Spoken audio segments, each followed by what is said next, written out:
अभी तक कितने दिन हो गए, ये मुझे बताइए, क्या बलूचिस्तान पाकिस्तान का हिस्सा नहीं? इस्लामाबाद का आप कौमी असम्बली में बैठकर आप बताइए क्यों डिस्कशन नहीं होता? आपके सेनेट में क्यों डिस्कशन नहीं होता? क्या 18वीं तरमीम रोकती है? जब आप जी चाहते हैं 18वीं तरमीम ले आते हैं, रोकते हैं। आज तक कौमी असम्बली में आप ये तो कर रहे हैं कि मखसूस नशिस्तों का मसला हो, फला का मसला हो, हमारी तनख्वाहें डबल की जाएं, हमें मुलाजिम दी जाएं।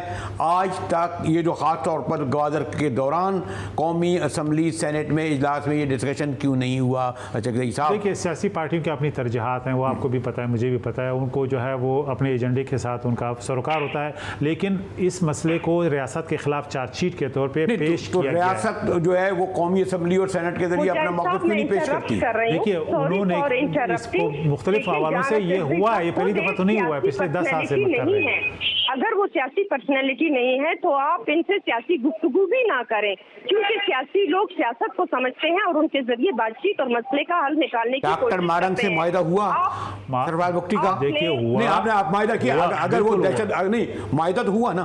बिल्कुल, उन्होंने इंगेज किया, उनके साथ मुआहिदा हुआ, लेकिन मैं कह रहा हूँ कि वो असल में दहशतगर्दी की एक नई शक्ल है। मेरी राय ये उन लोगों के लिए एक खंदा दे रही है जो उस वक्त पहाड़ों में, जो पाकिस्तान को तोड़ना चाहते हैं। तो आपके चीफ मिनिस्टर ने क्यों करा उससे मुआहिदा? इसलिए किया कि वो उस वक्त सिचुएशन को हैंडल करना चाहते थे, वो नहीं चाहते थे कि काइनेटिकली उनको डील करें। इतना मासूम बात भी नहीं आ जाने चकजई साहब, जब आपको पता था ये एडमिनिस्ट्रेटिवली। लेकिन मैं ये कह रहा हूँ कि ये अब हमारी जमहूरी आइडियल्स को एक्सप्लॉइट कर रहे हैं। इनको कोई हक नहीं है कि पाकिस्तानी रियासत के खिलाफ। आज बाद में नेशनल पार्टी क्यों खड़ी है इनके साथ? इसलिए पार्टी क्यों खड़ी है? हामिद जदई क्यों खड़ा हुआ है? इसलिए जमाली वाले भी खड़े हो गए उनके साथ। कि ये वोट, ये निस्बत का सियासी दुकान बंद हो गया है, इनका सियासी दुकान बंद हो गया है। बलूचिस्तान और बलूचिस्तान के लोगों पर और बलूचों पे लगा लिए।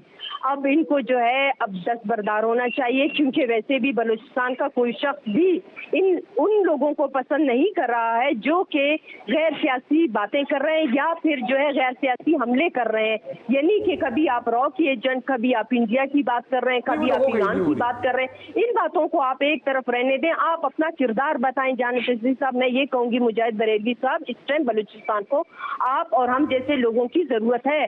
अगर हम इसको मिल बैठ के एक तरीक़ेकार, एक लाए अमल के जरिए इस चीज़ों को हम हल करें, हम हल कर सकते हैं, लेकिन बजाय हम हल करने की हम और भी तशद्दुद का रास्ता अपना रहे हैं।